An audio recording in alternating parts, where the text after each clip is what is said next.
Traveling the Vortex.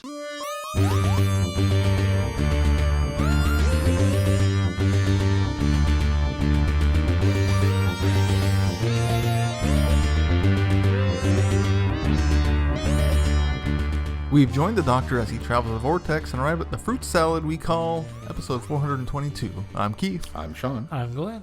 How are you guys? I missed the reference. What is that? The whole quote is, it started with a serpent and an apple, and look at the fruit salad we're in now. Okay. I must have missed that. One of many good quotes. Yeah, there were quite a few. How are you guys? Not too bad. I'm hip deep in the fruit salad. You're hip deep in work right now. And I'm cruising through the week because I am off all week. Well, lucky you. Yeah. I'm so envious. Well, it's spring break. Spring break. So I take it off every year, even though we don't go anywhere. Although we are getting ready to paint our living room, so that'll be done tomorrow. And that's not important. What'd you guys do this week? We finished The Umbrella Academy. It's really good. I liked it a lot. I liked it so much I went and read the first volume of the graphic novel after. Which I think I like the series better. It just, being what it is, doesn't delve into things the same way or as deeply in the comics. There's a lot more jammed into the series than there is the comics, and the overall story is the same, but I just preferred what they did in the series. That probably makes me a heretical person, but I liked it. You saw it first. So. Yeah. And then we went and watched Captain Marvel. Which was... Did you? So did we. Yeah. Wow. Yeah. How weird. Yeah, it's strange. Did you, Sean? I did not. Oh. I get to be odd man out this time. We actually ended up at the same showing as Steve and Sarah. So. Same row even. Yep. The movie's really good. The movie's really good. Yeah. Good. I don't know that I would say it's the best, but it's such an enjoyable film, such a poignant film to be the first entry of a female-headed film, titled film. So well done. So just a lot of fun, a lot of surprises. I think some decent ones. One of the things that I thought going into this was there would be a level of predictability, and I think part of that is because I knew the Captain Marvel or the Ms. Marvel story, and so I kind of went into it with some expectations for them to hit, and they hit all of my expectations in new various ways, which I thought was very clever of them. So right. There's one major big spoiler that I can't say. Actually, there's two major big spoilers that I can't say anything about. Well, and just three major, but we're done. There's a lot of spoilers. Well, and just the what they're dealing with the Skrull invasion and everything they didn't do what I thought they would with it. And I don't know a lot of details about what happens with them in the comics, but I assume they took a very different approach. Yes, they did. A very different approach. Really good though. You should go see it, Sean. I plan to. No worries there. It's just finding the time to do it, because we are pretty much every day this month we have something booked all the way up through the end of the month. So wow, it's finding a slot to put that in. I'm almost finished with the Target book by Telos Publishing that talks about the Target novelizations. It steps through the evolution, not the evolution, but the history of the Doctor Who Target novelization. It's a really interesting read. I'm probably about 30 pages from the end. But Did you watch anything, Sean, or do anything other than work? Not really. I did get to sneak in Overlord, which was fun. It's not as bonkers as the trailers made it out to be. It's actually a pretty decent war film. All right, well, should we move on to news? Yeah. Apparently the news is kind of taking a break, too, because there's not much out there. It's taking spring break. Yes. However, our good folks at Candy Jar never fail to come through with some news for us when we need it. They have announced the long-awaited celebratory book, The Brigadier Declassified. This was a book that was supposed to come out last year under the name The Brigadier 50 Years of Lethbridge Stewart. It's been rebranded and got new stories to be new essays to be added into it to look at all of the Briggs television appearances, plus some audio and other medias, including direct-to-video films. For what it's worth, Declassified is a much cooler title than 50 Years of the Brigadier. Yeah, I like that. I think that's pretty neat. Featuring an interview with John Levine and a foreword by Terry Malloy. And, lots of other good stuff. Yeah. Sean and I could have tap dancing. Sean and I have contributed to the book as well. So in fact, one person's name is on the blurb.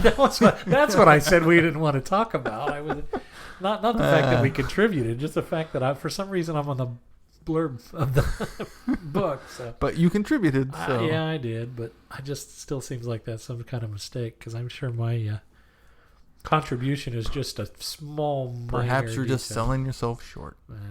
I don't know about that. I think it's because you were on time. I was on time. Barely. You were more on time than I was. Well, you can pre-order it for £8.99 plus shipping and handling. Directly from Candy Jar Books. Coming out spring sometime. And not an official release date yet. Plus a gorgeous cover. It's a gorgeous cover. Yeah, I like the cover a lot. I can't wait to read what you guys wrote. Didn't you read? Me too. I skimmed over his. Oh, okay. I don't remember it. I thought we both kind of helped copy edit his, but I think you copy edited it more than I did. Oh, I think I looked at it and went, okay, I need to go back and look at that deeper, and never did. The wonderful feedback that I got from Keith was what Glenn said. You should do that. Well, we're on the same page. Right. Looking forward to that. Yes. Is that it for news? That's it for news. All right. Well, shall we move on to feedback? Let's move on to feedback with Jameson. Jameson writes, "Hey, Vortexers. This email might get in..." What? You're in that zone of, okay, it's almost time for a new glasses prescription because you went on and then you moved them up and then you decided, nope, that's not right either. Went back to the bifocals. I can't. They're the no-line bifocals. I was in that zone too. There's sometimes, depending on if it's dark, then there might be. Still need to use them. I don't know. Quite get used to reading with them, and sometimes it's better to take them off. Hey, Vortexers, this email might get you guys into some tangents. Hopefully you can get through them briefly. I've gotten to the point where you're discussing the Avengers. On to the episodes, starting with episode 71. Again, I haven't seen any of the Sarah Jane adventures, so my comments are very limited, but this was a good episode. The only thing I have to add is that the Pied Piper is played by Bradley Walsh, who is now known as companion Graham O'Brien. It didn't even occur to me that was the same. We discussed it when he was cast, but none of us could really remember what the character was. Did we discuss it? I think we did a little bit. Oh, I don't remember. I don't even remember. But I don't think any of us remembered the character very well. Yeah. I guess we'll have to go back and revisit that now. Yeah. Yeah, that's for sure.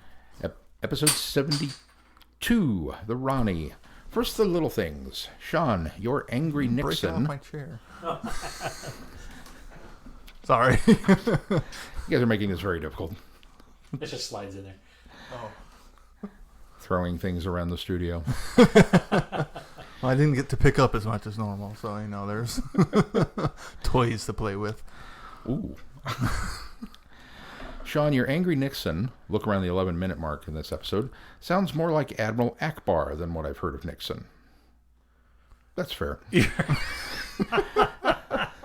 I think what he was going for was Futurama. Oh, Nixon. Yeah. But, Well, maybe Admiral Akbar just sounds like Nixon. Nixon came first, after all. Well, did he say future Nixon? So that's no. Angry Nixon. Angry Nixon. Oh. Second, I think that maybe having an episode where you discuss that various features would be fun.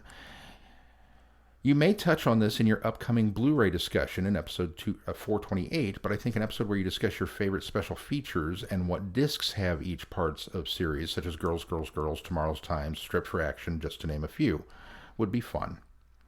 Here's the tangential section. Now that we've gotten Infinity War, who is your favorite MCU film and character? It's tough. My favorite film is still The Avengers. The first one? Yeah, the first Avengers film. Just hands down will always be. And I think my favorite character will always be Tony Stark. I love the Iron Man character. I love what they've done. I think we've gotten to know Stark so intimately over the past 10 years now. So I think that I still really like the character exploration they've done with him. I think my favorite is the tie between the first Avengers and Winter Soldier. Those two are the ones I will always probably go back to the most frequently. And I don't know if I really have a favorite character. I like so many of them. Favorite movies? Probably Guardians of the Galaxy. And character's a tough one. Everett Ross. I do like. I was him thinking a lot. Coulson a little bit. I do like Coulson.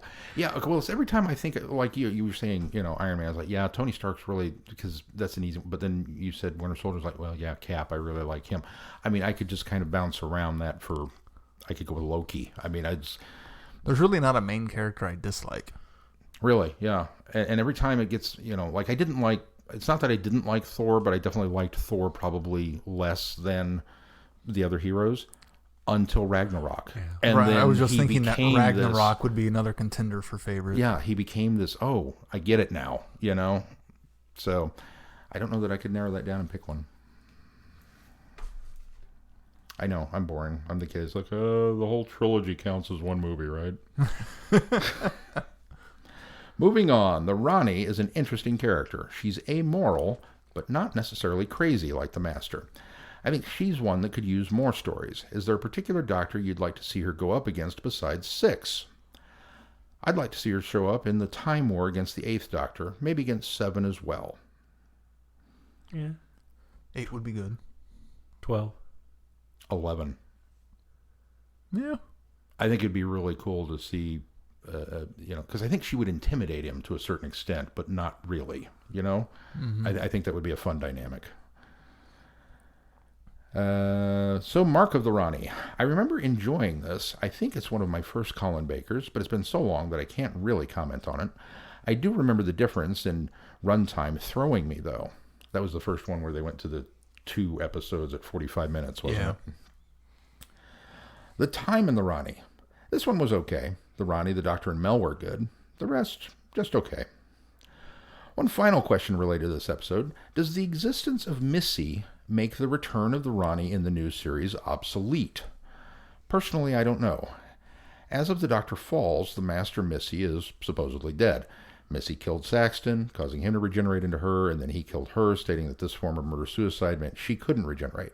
I think this was meant to remove the Master from the show, although for how long he stays dead is the bigger question, as opposed to will he stay dead. Does this open things up for the Ronnie to appear? Maybe. I think having a female Master makes it harder. The Ronnie appears, and people familiar with classic series will think it's just Missy having survived, although having the 13th Doctor up against the Ronnie might be fun. I don't know what you guys think on that. I think generically we got a 2-for-1 with Missy. I think we got the Ronnie and the Master sort of. Again, I think you could paint.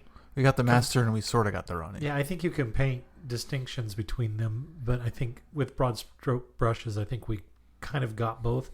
However, I think that a good point would be you wouldn't have to bring back the Master or Missy if you wanted to bring a Rogue Time Lord back. You could bring her back with maybe Jodie Whittaker's Doctor.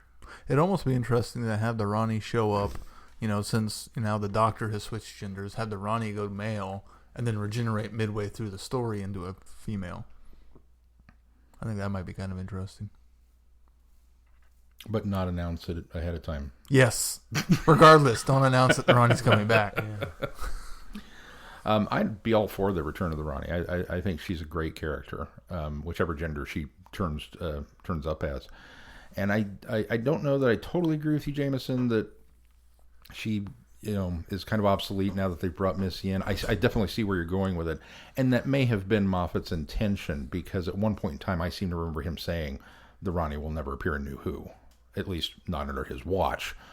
I think part of that stems from his particular, I don't want to say dislike, but he was not a big fan of the late 80s Who stories, especially the ones that, that she fell into. But if anything, really the reception of the female master would open the door to, other female rogue Time Lords to come in because, she was received so well. Yeah, I would think so. Did Pip and Jane write the first Ronnie story? That's the other part of it that I wonder if that's maybe tied in with why. Yes. I knew that they wrote Time, but I couldn't Actually, remember. now that I've said that, I don't know. I may have to back off. I couldn't remember if they wrote Mark or not, but I thought they had, but now that you've asked me, my brain is scrambling, so maybe not. I'm trying to... Keith will imdb it. While he does, on to other random comments that don't tie into a specific episode. So you've by now sampled a good selection of books, comics, and audio. Are there any non-TV writers or writers who have maybe written for TV but primarily write for those other formats that majorly stand out to you? let's save that one for a future discussion. I think that's a good idea. We haven't really delved into that, but I think that's a good show topic. Thank you for giving us that show topic. In your mainlining, you'll probably be able to pick some out for us because we tend to, That's true, yeah. especially Sean will sing the praises of certain writers that more one so. guy that I can't think of his name off the top of my head now. Well, there's a couple of those one guys. Stephen Lyons is mine, but Another question would be, what doctors have benefited from their novels, comics, audio stories, and what do these detract from? I think the doctors that have benefited the most from the extra stories, especially audio, would be Colin Baker, John Hurt, and Paul McGann. As to being detracted, I can't really think of any off the top of my head. I would throw Sylvester McCoy in there. I think he's benefited from continuing his storyline in the darkness. I don't know that, realistically, I don't think there's a detraction to any of it. I think more is probably better for all of them. I mean, even having Tom Baker come back and do more Fourth Doctor stuff, I think is good. Whether it's, fan service at this point or not, it's all in if you like that doctor. Yeah. I mean, so if it's a doctor that you like, you're getting something that you like. So I think there's definite benefits to it. Keep up the good work, Jamie. And you keep up the good work, Jamie. Keep giving us the... Keith, would you do me a favor and make a note of his episode topic? Suggestion? Yes, that way I don't lose that. And I'll work on getting that on the schedule at some point. Did you happen to find Pip and Jane? They did write it. They did write it. So that could be part of the other problem. could be. There may be a rights thing. I don't know that it's a problem because I think you're right. I think Moffat just wasn't in favor of that character, so that's why I hadn't returned. All right, well, should we move on to our review? The magic? Should we explain? We should. Okay, so here's the deal. With my work, no, I could blame this on the workload and how busy I've been, which is the honest to goodness truth. But the simple fact of the matter is I didn't get my homework done for class in time. So I am not done reading Doctor Who and the Krikkitmen, which is what we were supposed to be reviewing this week. And fortunately, he was ahead on other pieces of homework, and so having spent a lot of time in the car shuttling back and forth from these pieces of work, it was easy enough for Keith and I to catch up to him. So we did these that this two week. Fine, upstanding gentlemen, so we kind will enough be to get ahead on their homework, reviewing the Magic Mousetrap, and skipped ahead. So now we can do that. Switzerland, 1926. The Doctor finds himself halfway up an alpine mountainside on his way to an exclusive sanatorium for the rich and famous run by the alienist Ludo Comfort. In between bouts of electric shock therapy, Ludo's patients, including faded music hall turn Harry Randall, chess grandmasters Swamp Khan, and Lola Luna, darling of the Weimar cabaret scene. Why all that matters, I don't know. Fill their time with an endless round of snap, among other diversions. But the Doctor soon suspects that someone's playing an altogether more sinister game. Someone with a score to settle. Bum, bum, bum. That's not what I listened to. You didn't listen to the Magic Mousetrap? I thought I did. That doesn't sound familiar. It's because the beginning was really, really confusing. No, I'm just kidding. I was trying to make Sean sweat a little bit. Which one did you listen to? Because I probably got it knocked out. Yeah, you too. probably did that one too. But Keith wouldn't. No, I didn't. I did listen to it. Do you want to start? Go ahead. I enjoyed it. I liked this one a lot. It was confusing. And this was one of those that was done purposely because the doctor, we start off with the doctor's unconscious, and he wakes up, and that's kind of where we're dropped into the story. He has. I don't think we know at that point that he's unconscious. He's just boarding the gondola at that point. You know, he wakes up on the gondola. Oh, did he? I Yeah. didn't. Okay, I missed that. Okay. So he's already in transit to this place, and apparently is suffering some sort of amnesia. He doesn't quite know who he is. It's not a gondola. It's a cable car. Cable car. Yeah. But he's got a pleasant companion to talk to, and so he's kind of passing the time away, and things are going, all right, well, we'll find out where we're going when we get there, and, okay. And then things go wrong because he starts being given electric shocks. Some of them are on purpose, and some of them seem accidental. And you discover that it's this, sanitarium, and there's loony people there. Some of them are legitimately sick, and some of them are just loony. And it's this, it feels in a way very much like a Seventh Doctor story. It's this very eclectic cast of oddballs. And it jumps around within. Sort of harkens to Ghostlight, I think. Yeah, in a way. A little Ghostlight, a little Happiness Especially with Patrol. the stuff in the attic. Well, I think mostly because it's these very eccentric characters that you don't know anything about, and they sort of piece the mystery together for you as you go. Sorry. No. I was trying to qualify your Seventh Doctor, very Seventh Doctor, It and is, I think that's because probably that's exactly maybe it. maybe even happiness too. Well, even with the editing, that you get these little. I keep hitting that. Sorry. You get these little scenes with, it's a segue that we're going to go over here for a minute, but nothing really happens in that particular segue. And then we come back over here to the doctor for a minute, and then you go to another scene with a completely new group of people, and you think, oh, okay, well, I'm going to learn something over here. Nope, they're crazy too. And you just kind of keep bouncing around in all these things for tiny little interludes. And then eventually these characters start to come together, and you start to see where these pieces fit. And you're going, oh, okay. Paradise Tower is very much that way too. Yeah, that's kind of the whole run, I think, for that particular time frame felt like that. And then once you think you know what's going on, nope. Something bigger and different. I really struggled until we got to that bigger and different thing. Because all the characters are so crazy and so manic and so all over the place that it's so hard to keep track of what's going on and what's happening, that I just started getting frustrated because it felt like we were going nowhere. Nothing was happening. I didn't know who these characters were. I didn't know what was going on until we get to the big reveal. And then in retrospect, it all made sense, but I didn't enjoy the ride getting to the reveal. Really? Yeah. See, I didn't think they were extreme or manic. I felt that they were. There's a lot of disjointedness to this setup, and especially when you find out that Ace and Hex are actually there and pretending to be somebody else in the attic. But I think it peppered in really well that the Doctor was meant not to do something, and so I kind of rode with that. But I spotted right away, very, very early on, especially, in fact, it was when there were, maybe not Scrabble, but it was them continuing to play games. I spotted very early on that this was going to be a Celestial Toymaker. So I felt like, okay, great, I figured this out. Let's just get to the reveal now, And which I've done in times before where I felt like, okay, I feel like this is predictable. Now, because of the nature of the disjointedness and how interesting I felt that it was leading you down paths to kind of, it almost felt like they were forcing me to predict that it was the Celestial Toymaker, which then I got a little suspicious about it, that especially when he calls out the doll that shows up and asks, "Are you the Celestial Toymaker?" I thought, oh, the twist is it's not going to be.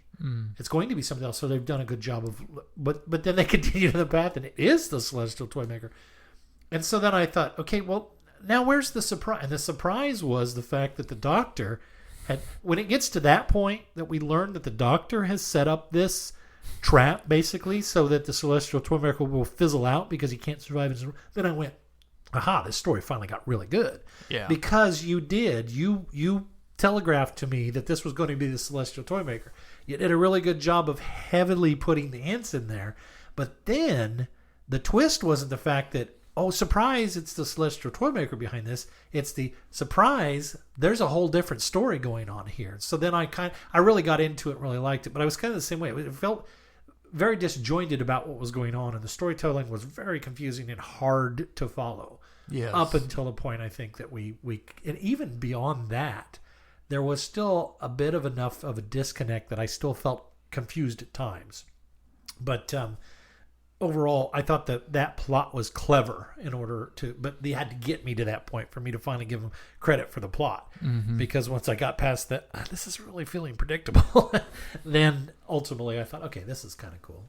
See, and I was following along just fine, and for the most part with, he's in the sanatorium and he stopped the electrocutions that were happening and the electroshock therapy, and then they just took this weird left turn where he's, I guess, playing a game and there's an avalanche, but yeah, he survives and it's following him.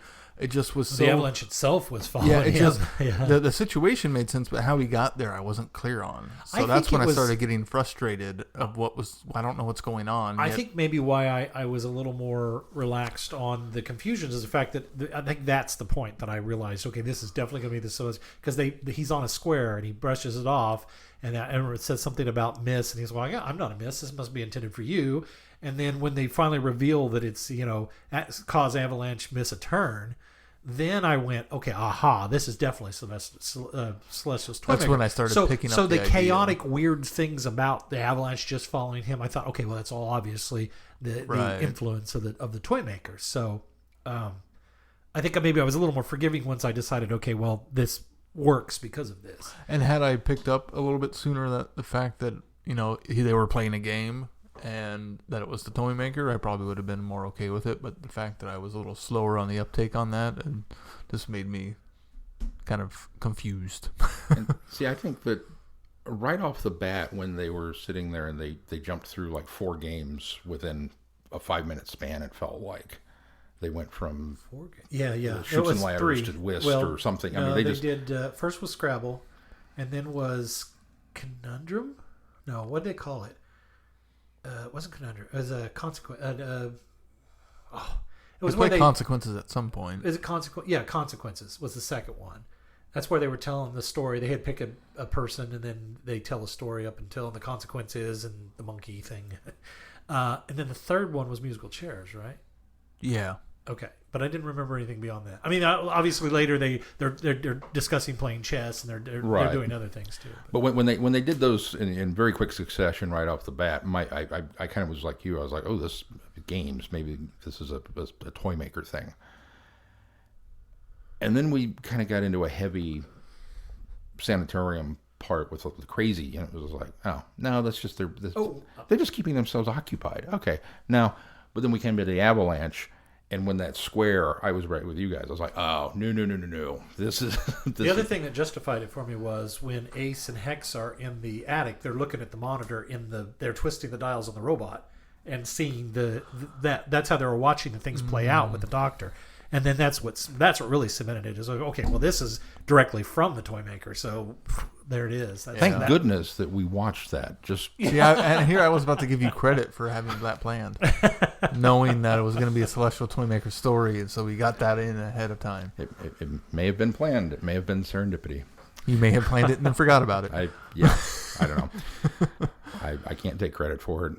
The Force is guiding me at this point. But yeah. Because I haven't put together an adversary archive for a while to kind of lead him. So I think I agree with you. It was very disjointed and very, very chaotic, but I think I was just kind of enjoying the ride because these characters were oddball enough that I was kind of like, all right. I mean, the doctor was there, and he didn't seem to be any real danger. Whatever they did to him, he bounced back from fairly quickly. Oh, and there was quite a few references of, oh, he's back, we're gonna play with him, and oh, he's remembering quicker. So there was a lot of interesting mystery there. It's just when they went to actually go play the games is when I started getting lost. And then once Ace and Hex kind of let slip we've just got to make it through until tomorrow. That was what really piqued my interest. Like, okay, what is the deal? We've just got to keep him occupied. We've got to keep him knocked out. We've got to prevent him from doing anything until tomorrow. Okay, why? I mean, what is the... And so that really was kind of what triggered and I was really, all right, what is this mystery to unravel? So then, as you pointed out, it's not so much the reveal that it's the Celestial Toy Maker. It's the reveal that... The Doctor's been playing a game against himself. Yeah. I love the fact that the Doctor's manipulations backfire in his face he's large. He's even able to beat his own games. The entire thing is the Magic Mousetrap. It's a trap, and they've removed the toy maker from his realm in an effort to have him wither up and die. Except for there's another twist that they didn't actually remove him, which I thought was another clever layer to put on there. Giving then at that point, I think giving more a heavier gravitas to the toy maker, and the threat seemed even more significant especially when what was the gal's name? The girl that came up the cable car with him. Her name's so simple. Queenie. Even to the point where Queenie sort of quasi figures it out, sets fire to the painting that is basically making up the landscape I'm gonna go burn of the Switzerland. sky. I mean, that was crazy. Coming up to that point, I thought, wow, okay, you've really even flipped this even more. I didn't suspect the fact that, although it did seem very simple when they were explaining what had happened, and that the doctor had, not the doctor, but the other guy, her dad, had basically, snapped his fingers to put them back, put them to the sanatorium so that was a safe, secure place, keep him out. And then I thought, oh, wow, they're making a real point of that. And I thought, how does that work? I mean, granted, they all have a piece of the toy maker's consciousness in them, but would that make them powerful enough to be able to Nope, it didn't. It was about the time that I got to thinking it through that I was like, oh yeah, there you go. Surprise, he didn't. Which was an interesting idea to begin with. It was like, we each wound up with a sliver of the toy maker's consciousness. So we broke him apart and then brought him back to imprison him in this. And the whole idea of keeping the Doctor in the dark was the Doctor's, so that he wouldn't figure out that something was amiss and save everybody. Right. And ruin the thing. But then the Doctor even says, a bunch of humans beat the toy maker? I don't think so. And then you begin to go, yeah, wait a minute. How does that work? How did you get a sliver of him in your head to begin with? And then later the toy maker realizes, I just wanted to know what it was like to lose. Yeah. I mean, at first it's laughable, but then you start to think about it. It's like, yeah. Although he's I lost before. The Doctor beat him. The Doctor did beat him, but that was how long ago? Oh, that's true. You were talking millennia of games, and he's not above cheating to get what he wants. So, or to win, over and over and over and over again. That's got to wear thin. Just to shake things up, it's like, all right, let's see what happens. Even though I don't know that it was really. Did he really feel like it was because he had this contingency plan in place all along? Was he really losing at that point? Well, that's what I got. That's why I walked away with it from he was ultimately throwing the game to win in the very end, and he ends up getting thwarted in the very end again too. What a brilliant bit that was! Almost to the point where the Doctor really had no. I mean, he somewhat had some bearing on the finale of this story, but it really ended up being Queenie and her father ultimately that draws it to the conclusion to kind of change the stakes so that they could trap the toy maker again, which I wasn't sure what I thought of the ending, because it seems like the her dad and the toy maker are kind of coexisting in that realm now. Which, the Doctor's at least implied that you'll never get rid of the toy maker. You'll only ever trap him in his own dimension, or once you do beat him, he obviously comes back and is able to create a dimension of his own. But I thought that I walked away with this thinking, okay, that's kind of just, that was a bizarre ending, but then I kind of like it on the whole poeticness of it, that perhaps now that the toy maker has, in essence, a companion of his own, in order to, and almost an equal rival, because he's, number one, he's still part of his essence is in, I can't remember, they kept calling him Ludo, yeah. Was it Ludo? Yeah, that was Ludo Comfort. So that now maybe he won't feel compelled to draw and trap people in because he has somebody to continue to play games with. Although they also imply that they're locked in some sort of stalemate or checkmate. Also, so I don't know. I just thought it was kind of neat that they were able to maybe. What's the fix for getting rid of an adversary that you can't get rid of? You've already established the rules that you can't get rid of this guy.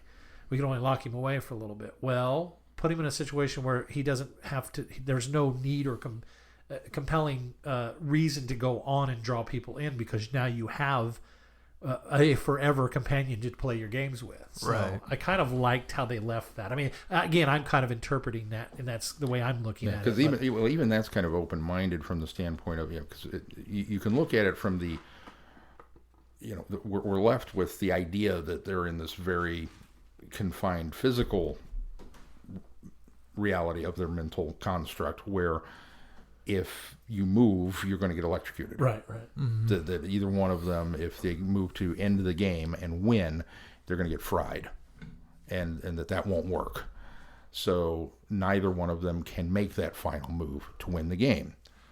But then, as you said, okay, well, you have a playmate now. But if you, can you call a truce? Can you call a timeout? Or you just don't finish that game. You don't finish that game and move on to something else. Right. That's why I kind of looked at it. But does that then give somebody that game forever continues to be on? Well, I see what you're saying. If you start another game, then you've.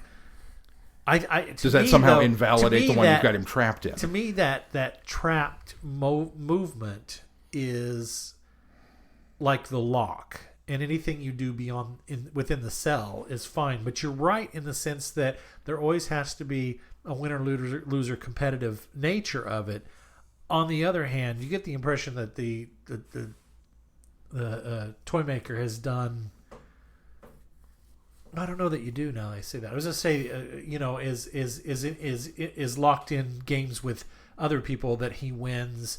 And there's no outside consequence. It's just they get trapped and stay there. But I suppose looking at it that way, yeah. Could you play a game within another game going on, or does the game have to conclude? Yeah, I mean, it sent me off on that. Certainly, yeah. I was thinking about that all the way in the car going, okay, now wait a minute. So, okay, let's say, for example, that you're Ludo, and a couple of thousands of years go by where you've been chatting with the toy maker, threatening to, off each other, and he finally says, look, this has gotten kind of boring. You want to go get some coffee and play something else? And you're like, I'm not falling for that.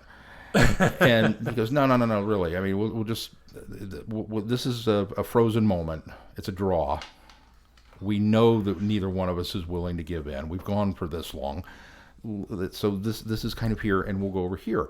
Could you trust the toy maker to uphold that and go, yeah, all right, let's go play Scrabble. And, you promise you're not going to, turn me into a doll as soon as I, come up with a 2-letter word because I don't have anything good in my slate. I just, yeah, that's a good point. If you start another game, do you continue? Do you jeopardize the fact that you've locked him in one game? So, I suppose you can only trap him for so long, though. Eventually, he's going to get out of his trap.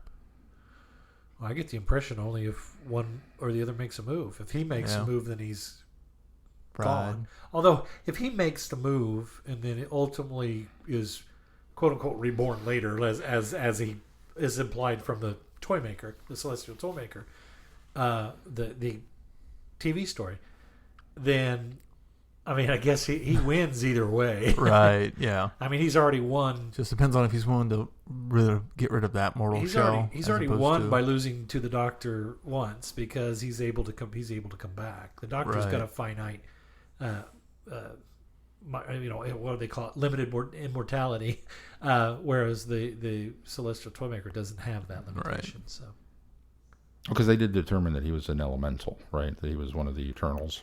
Well, that's still unofficial canon. It's unofficial, but that's what's been alluded to. Not an elemental, eternal. Eternal, yeah. Yeah. You got to feel good about keeping an Eternal busy for a while in a draw. I mean, yeah. And as an Eternal, like I said, if you had won all these games for all this time to the point where you were willing to throw a game, this was probably something new. He was probably willing to sit there in this stalemate for a long time. To go, okay, let's see how this turns out. What happens? A few thousand years later, he might be going, all right, I'm done. Well, and you got to think... You say thousands. I think it's going to be millions. Thousands of millions of however long time is subjective. That's true, but especially at that point. Is Ludo still human? I mean, is he aging? Is he... I mean, there's all kinds of questions that I've got. Just from the previous story, I've got the impression that in the Celestial Toymaker's realm, you don't age. You don't age. You just time isn't kind of how we view it here. Time may pass here, but then it's outside of time. Because it's all a construct of the Toymaker's mind and his manipulation of the ether, as they kept referring to, which I thought was weird that they were saying ether. But with his manipulation of the ether, I think, certainly you could draw the conclusion that it's timeless there. So he's not going to get tired standing there and have to think of a chair. Yeah, he's just there. Likely. And you could also kind of think that since he's also trapped in the Celestial Toymaker's realm, he is then a toy until he is freed. So that kind of, he's no longer actually human because he's a toy, even though he hasn't lost yet. Yeah, that's true. And he has however much power of the Toymaker still within him to begin with. So that essentially makes him part Eternal also. Yeah. I don't know. I really... It was the end of this story was I really enjoyed the last. I was willing to put up with the weirdness at the first half because as it went on, it was kept getting a little more interesting and a little deeper and a little more. What is going on? Ooh, and it just kind of it excited me. I liked this one a lot. Yeah. All right. Anything else on this story we need to address before we move on? More Toymaker. This is my fourth. This is my fourth occurrence with the Toymaker. So, because there's I think maybe we read the comic that had the Toymaker. I think it was an 11th Doctor story. Had the Toymaker was, I can't remember if that was one that we did or I did that on my own, but it seemed like that was something we talked about on the show. There was a 12th Doctor one. Maybe it was 12th Doctor. It was 12th Doctor, yeah. And then just recently on the that Halloween, but that one that I read back in October. Well, I won't say much more because I don't want to spoil anything. But there's a good story there too. So. Did anybody else get a jigsaw vibe from the doll? Because the way he clicked when he talked. Oh, I got more of a ventriloquist. Yeah. I think too. The other thing is you don't when you watch a ventriloquist, you don't hear that snap, snap, snap. Right. But I think because it's an audio, they had to emphasize that. So was it me or did it sound like Jeffrey Beavers? He was not credited as the Toymaker. I think so. But I thought he very much sounded like the Big Finish Master. Oh, I didn't notice. That's Jeffrey Beavers, right? Mm-hmm. The one who played in Master. Yep. I didn't notice, but I thought he did. No, because to me, when Beavers plays the Master in the audios, to me he sounds a bit like Boris Karloff, and I didn't feel that this was of that sound or that tone. He sounded older. You know what I mean? He sounded older than even maybe Jeffrey Beavers. It just sounded like an older statesman type to me. So yeah, I did get that from him. Who did play? It doesn't credit anyone. Oh, well, interesting. I know that I read somewhere there's someone else who plays him, but not credited in this story. Must have been.